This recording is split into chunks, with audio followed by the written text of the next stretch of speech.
శ్రీమన్నామ ప్రోచ్య నారాయణాఖ్యం శ్రీమన్నామ ప్రోచ్య నారాయణాఖ్యం కేన ప్రాపుర్వాంఛితం ప్రాపినోపి కేన ప్రాపుర్వాంఛితిం ప్రాపినోపి అనఃపూర్వం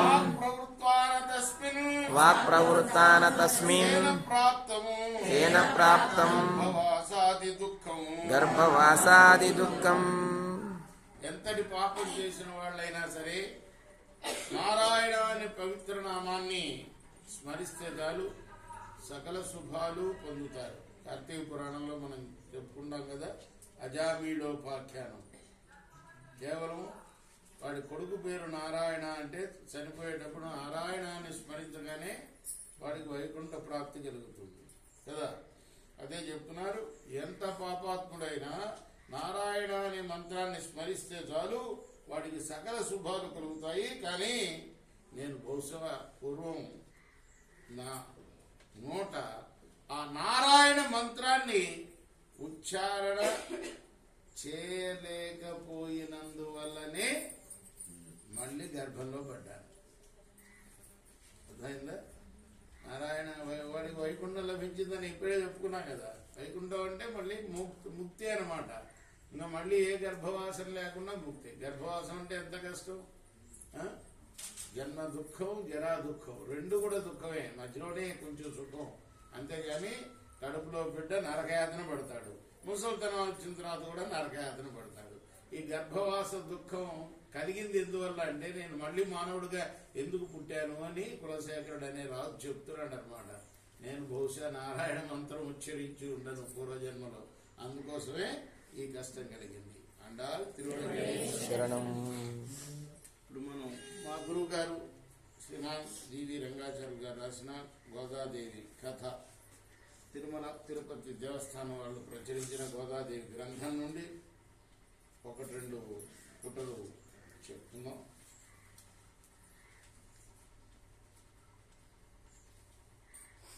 సూర్యరశ్మికి పద్మశోభచందాన అదే వచ్చింది, ఇక్కడ అదే వచ్చింది కదా. అండాళ మూర్ధంలో కూడా పద్మం వికసించడం గురించే వచ్చింది, కలువలు వికసించడం గురించి. ఈయన కూడా అదే రాస్తున్నాడు. సూర్యరశ్మికి ఏ విధంగా అయితే పద్మం వికసిస్తుందో క్రమమైన యవ్వన కలిమితా పొంది దినదినమభివృద్ధి తేజరిల్లంగా గోదాదేవి లలన గోదాదేవి లావణ్యముందే శ్రీకృష్ణ భక్తితో చిరముతా గడుపు కలికి గోదాదేవి రంగేషు నవోన్మేషమైనట్టి యవ్వనము వివరాలు పొందిన సమయంబు నుంచి అనురూప గుణయోగుడగు అనగుడవు అని కొరకు అన్వేషింప కోరి నెమ్మదిని. అనగుడు అంటే అఘం లేనివాడు, పాపం లేనివాడు. పాపం అనేది తలచని వాడు. అటువంటి వరుడి కోసం అన్వేషించాలని అనుకున్నాడు. యవ్వనం వచ్చిందనమాట గోదాదేవికి. విష్ణు చిత్తుడు అనుకుంటున్నాడు. తన భావం ఎరగింప అనయవచించే జనకున కీరీతి సద్భక్తి తోడా మురవైరినా చిత్తమును మెల్లగాను హరించే హరినామన్వర్ధముందా అని తనయ వినిపింప ఆశ్చర్యముంది ధరణీసురుండు అధిక దైన్యంబునుందే. ధరణీసురుడు అంటే భూమి మీద పుట్టిన దేవత అంటారు. విప్రుణ్ణి, బ్రాహ్మణుణ్ణి భూసురుడు లేదా ధరణీసురుడు అంటారు అన్నమాట. ఇప్పుడు ఎవరు ఇక్కడ ధరణీసురుడు? విష్ణు చిత్తుడు. వెంటనే చెప్పాలి, మీరు ఇక్కడ ఉన్నారా లేదా అని అప్పుడప్పుడు అడుగుతూ ఉంటా.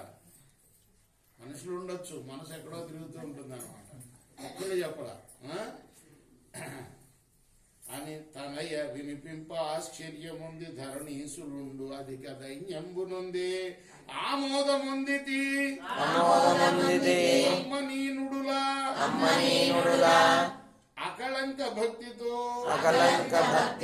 హరికొంటిపతిగా కాని ఆ కృష్ణుండు ధనుడు నిన్నెట్లు దేవేరిగా సమ్మతించును. అమ్మా కూతుర్ని కూడా అమ్మ అని పిలుస్తాం. ఎందుకు? ఆడది ఎప్పటికైనా అమ్మే. తన భార్యను తప్ప తక్కిన వాళ్ళని మనసులో కూడా అమ్మగానే తలంచాలి. అది శాస్త్రం అన్నమాట. మన కూతుర్ని కూడా అమ్మ అమ్మ అనే పిలవాలి. కృష్ణార్పణమస్తు. సాయి కృష్ణ అన్నారు.